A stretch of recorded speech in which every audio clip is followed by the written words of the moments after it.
My dear countrymen, Namaskar. This is the first Mann Ki Baat of the year 2026. Tomorrow, on the 26th of January, we shall all celebrate our Republic Day. Our Constitution came into effect on this very day. This day, the 26th of January, gives us an opportunity to pay homage to the founding fathers of our Constitution. Today, the 25th of January, is also a very significant day. Today is National Voters' Day, Matdata Divas. A voter is the soul of democracy. Friends, usually, when someone turns 18, becomes a voter, it is considered a normal milestone in life. However, this occasion is actually a major milestone in any Indian's life. Therefore, it is very important that we celebrate becoming a voter in our country. Just as we wish and celebrate birthdays, similarly, whenever a young person becomes a voter for the first time, the entire neighborhood, village or city should come together to congratulate them and distribute sweets. That would raise awareness about voting and strengthen the feeling of how important it is to be a voter. Friends, I'd like to express my deep appreciation to all those people in the country who are involved in the electoral process and work at the grassroots level to keep our democracy vibrant. Today, on Voters' Day, I would once again urge my young friends to register themselves as voters upon turning 18.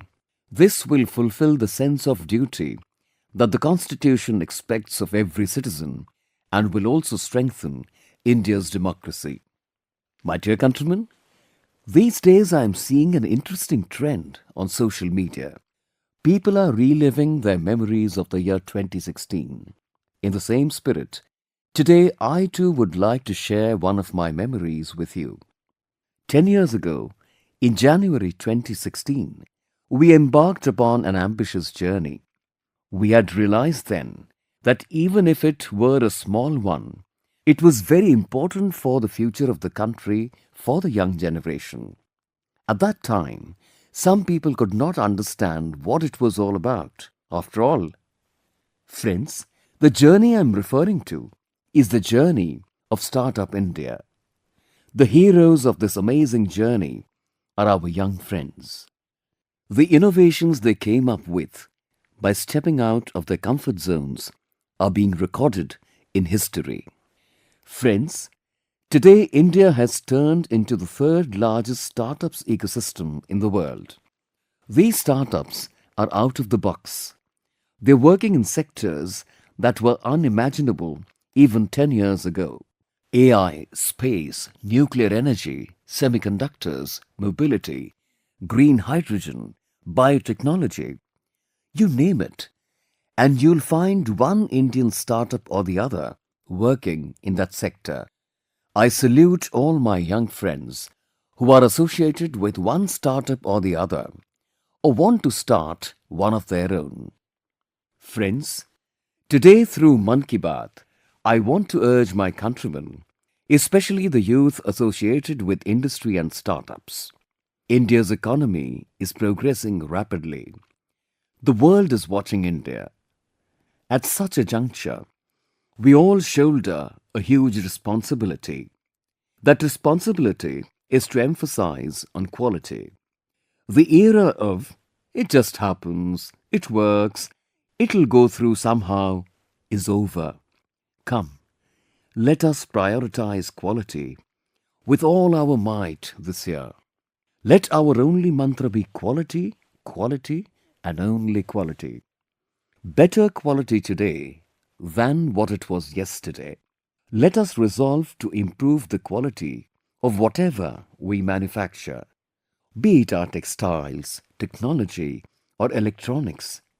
Even packaging, the connotation of an Indian product should become top quality. Come, let us make excellence our benchmark. Let us resolve that there'll be no laxity on quality. nor will there be any compromise on quality. And I had expressed from Red Fort, zero defect, zero effect. Only by doing this shall we be able to accelerate the journey towards a Vikasit Bharat. My dear countrymen, the people of our country are very innovative. Seeking solutions to problems is part of our countrymen's nature.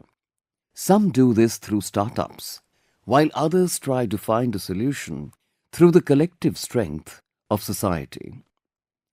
One such effort has emerged in Azamgarh, Uttar Pradesh. The people there have lent life anew to the Tamsa river that flows through this place. The Tamsa is not just a river, it is a live continuum of our cultural and spiritual heritage. This river, which crosses Ayodhya and merges with the Ganga, was once the axis of life for the people of this region. However, on account of pollution, its uninterrupted flow was obstructed. Silt, garbage, and filth had blocked the flow of this river. After that, the people here started a campaign to give it a new lease of life.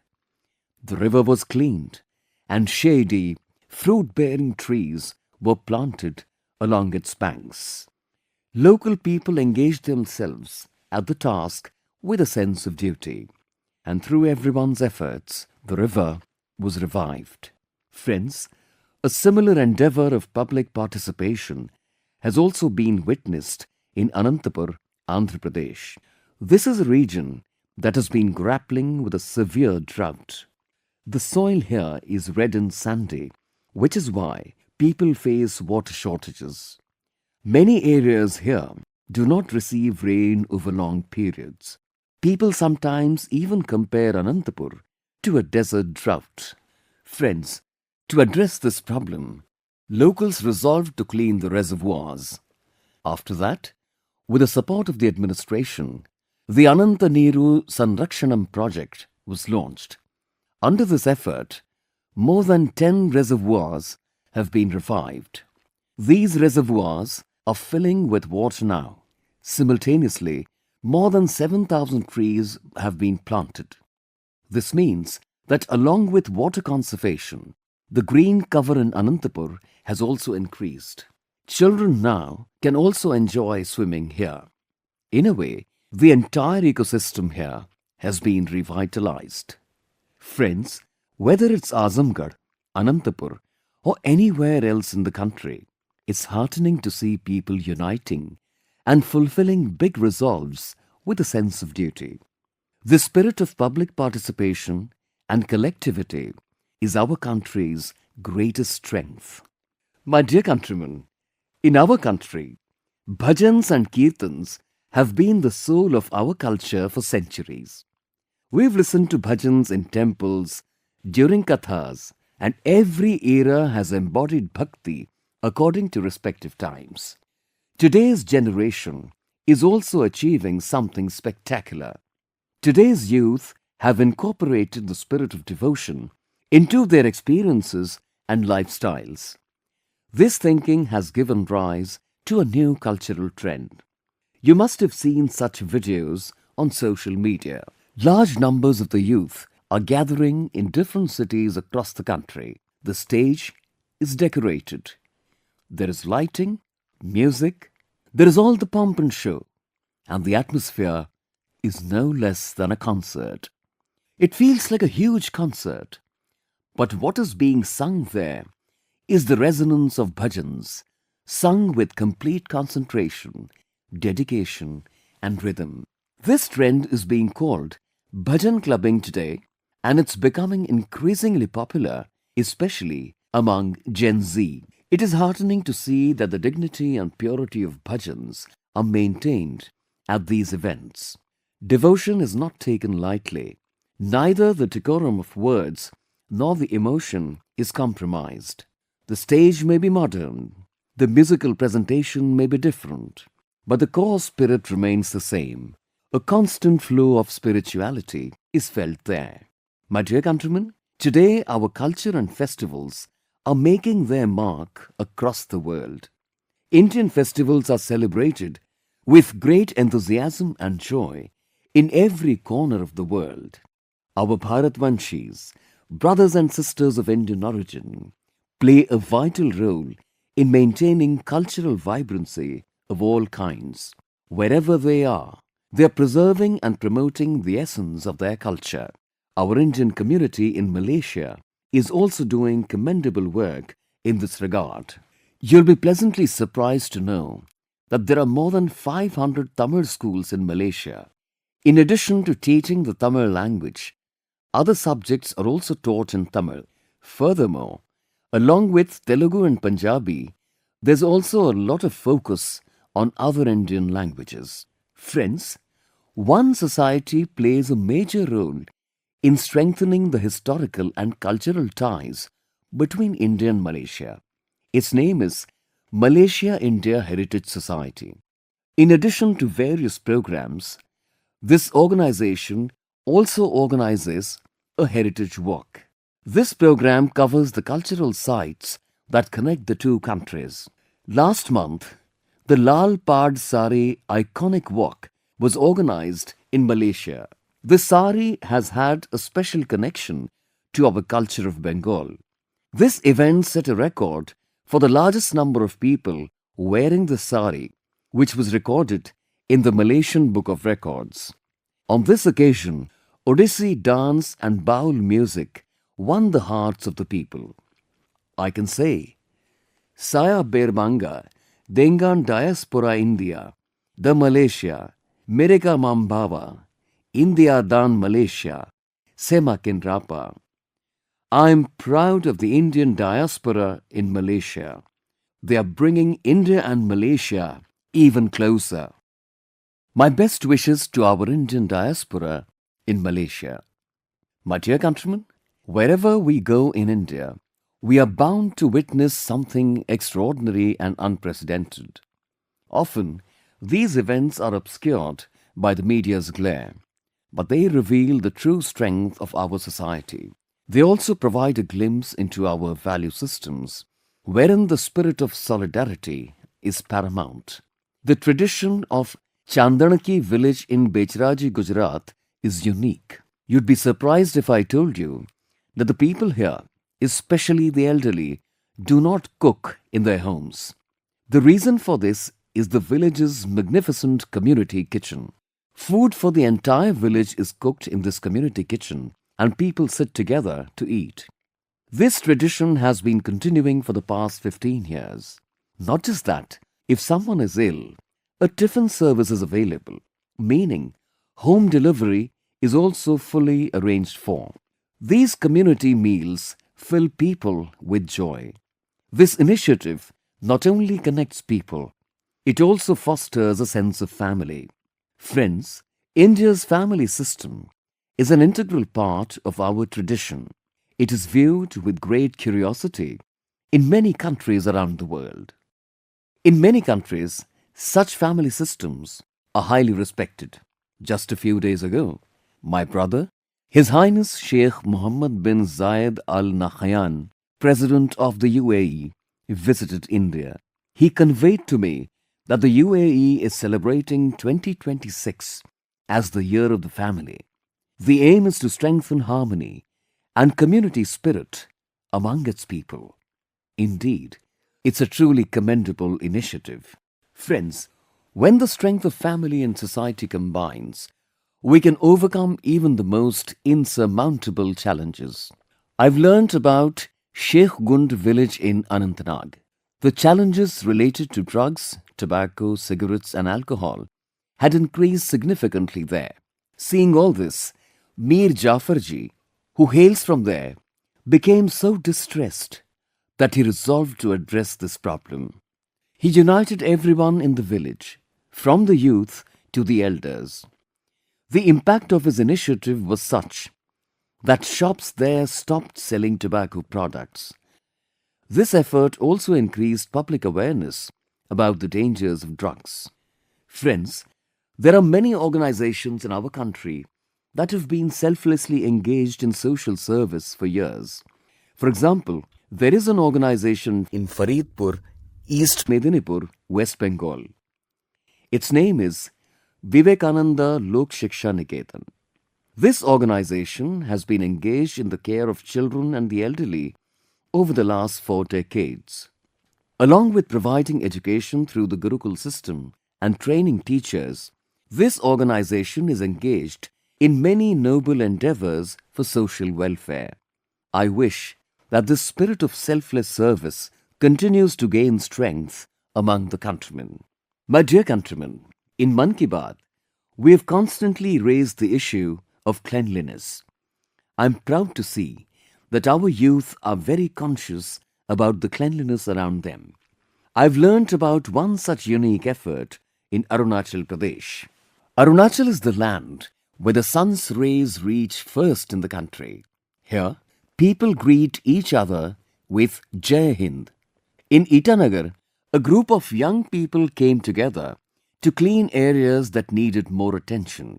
These young people made it their mission to clean public spaces in various cities.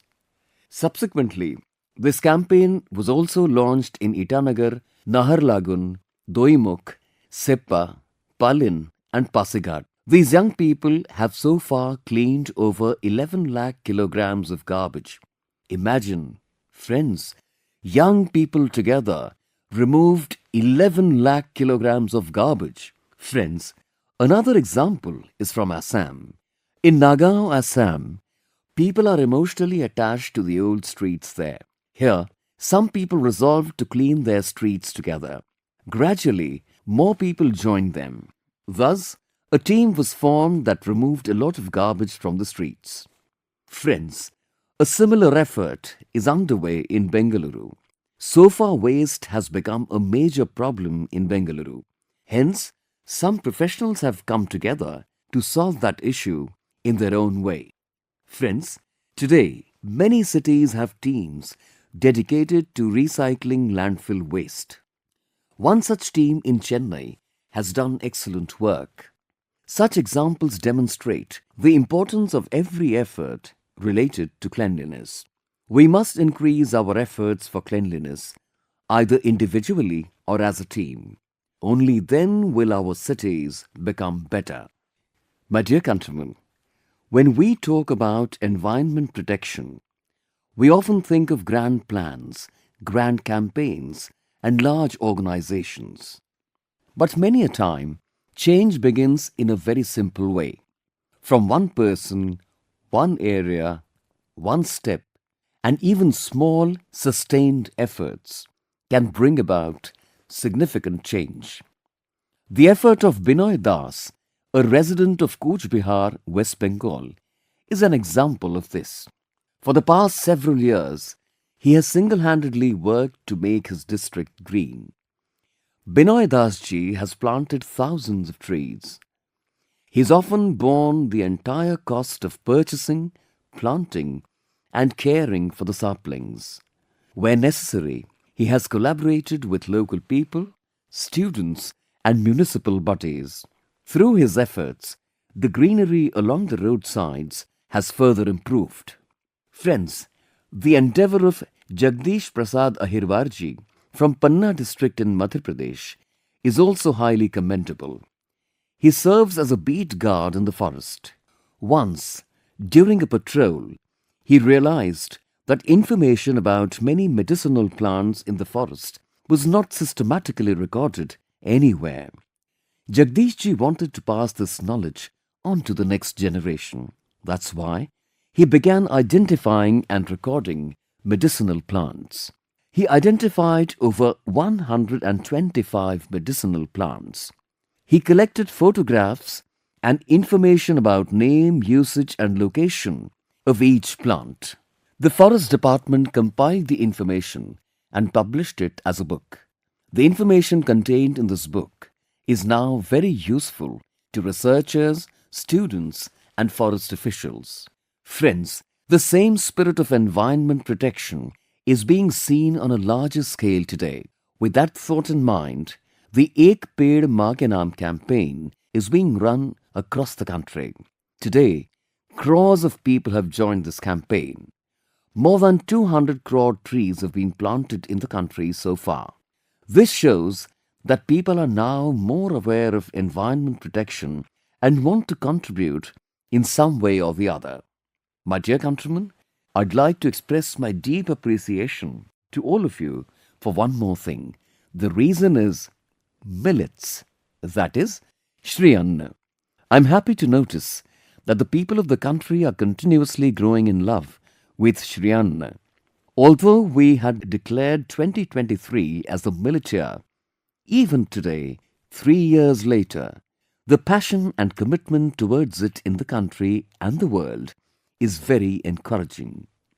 Friends, a group of women farmers in Kallakurichi district of Tamil Nadu has become a source of inspiration. Around 800 women farmers are associated with the Periyapalayam Millet FPC here. Seeing the rising popularity of millets, these women established a millet processing unit. Now they are directly supplying the products made from millets to the market. Friends, farmers in Ramsar, Rajasthan are also innovating with Shri Ann. More than 900 farmers are associated with the Ramsar Organic Farmer Producer Company.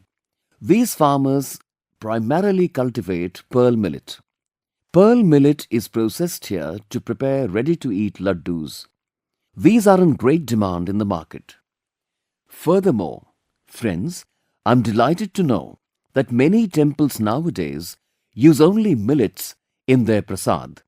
I heartily congratulate all the administrators of these temples for this initiative. Friends, Millet Shri Anna not only raises the income of farmers but is also guaranteeing improvement in people's health. Millets are rich in nutrition and are a superfood.